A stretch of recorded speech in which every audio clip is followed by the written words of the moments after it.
நாடாளுமன்ற தேர்தலுக்கான வாக்குப்பதிவு நாளை நடைபெற உள்ள நிலையில் வாக்களிக்க சொந்த ஊருக்கு படையெடுக்க வாக்காளர்கள் தயாராகியுள்ள நிலையில் ஆம்னி பேருந்து கட்டணம் 2 மடங்காக உயர்ந்துள்ளதாக அண்மை தகவல் வெளியாகியுள்ளது. விவரங்களை செய்தியாளர் சரவணன் வழங்க கேட்கலாம்.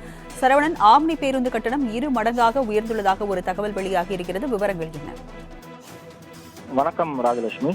நாளை தமிழகத்தில் நாடாளுமன்ற தேர்தல் நடைபெற இருக்கக்கூடிய சூழ்நிலையில் சென்னையிலிருந்து நெல்லை வருவதற்காக பல்வேறு பயணிகளும் டிக்கெட் முன்பதிவு செய்வதற்கான வேலையை செய்து வருகிறார்கள். குறிப்பாக சொல்ல வேண்டுமேயானால் சென்னையிலிருந்து நெல்லை வருவதற்கு சாதாரண நாட்களில் 550 ரூபாய் 600 ரூபாய் கட்டணமாக இருந்த ஆம்னி பேருந்தின் கட்டணம் தற்போது நாடாளுமன்ற தேர்தலுக்கு வாக்களிப்பதற்காக தென் மாவட்டங்கள், குறிப்பாக சொல்ல வேண்டுமேயானால் மதுரை, விருதுநகர், திருநெல்வேலி, தூத்துக்குடி, கன்னியாகுமரி, தென்காசி ஆகிய மாவட்டங்கள் செல்வதற்காக பொதுமக்கள் ஆம்னி பேருந்துகளில் முன்பதிவு செய்து வருகிறார்கள். தற்பொழுது ஆம்னி பேருந்துகளின் கட்டணமானது 2 மடங்காக உயர்ந்துள்ளது பொதுமக்களிடையே ஒரு அதிர்ச்சி ஏற்படுத்தியுள்ளது. குறிப்பாக 600 ரூபாய்க்கு கட்டணமாக இருந்த ஆம்னி பேருந்து கட்டணம் தற்பொழுது 3500 ரூபாய் வரையாக அதிகபட்ச கட்டணமாக ஆம்னி பேருந்தில் வசூலிக்கப்பட்டு வருகிறது.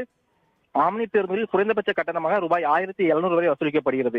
ஆகவே 550 ரூபாய் 600 ரூபாய்க்கு இருந்த கட்டணம் தற்போது 2 மடங்கு 3 மடங்கு உயர்ந்து 3500 ரூபாய் வரை விற்பனையாகி வருவது பொதுமக்களின் அதிர்ச்சி ஏற்படுத்தியிருக்கிறது. அது மட்டுமல்லாமல் சென்னையிலிருந்து நெல்லை வருவதற்கு நேற்று ஒரே நாளில் 1,48,800 பேர் சொந்த ஊர்களுக்கு பயணம், அதாவது தென் மாவட்டங்களான திருநெல்வேலி, தூத்துக்குடி, கன்னியாகுமரி, தென்காசிக்கு பயணம் செய்திருக்கிறார்கள்.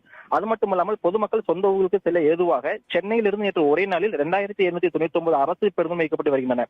குறிப்பாக அரசு பேருந்துகளில் போதிய இருக்கையில் இல்லாத பயணிகள் ஆம்னி பேருந்து நோக்கி செல்கிறார்கள். ஆம்னி பேருந்துகளிலும் கட்டணம் 3 மடங்கு அதிகமாக உயர்ந்திருப்பது பொதுமக்களிடையே ஒரு அதிர்ச்சி ஏற்படுத்தியிருக்கிறது என்றே கூறலாம் ராஜலட்சுமி.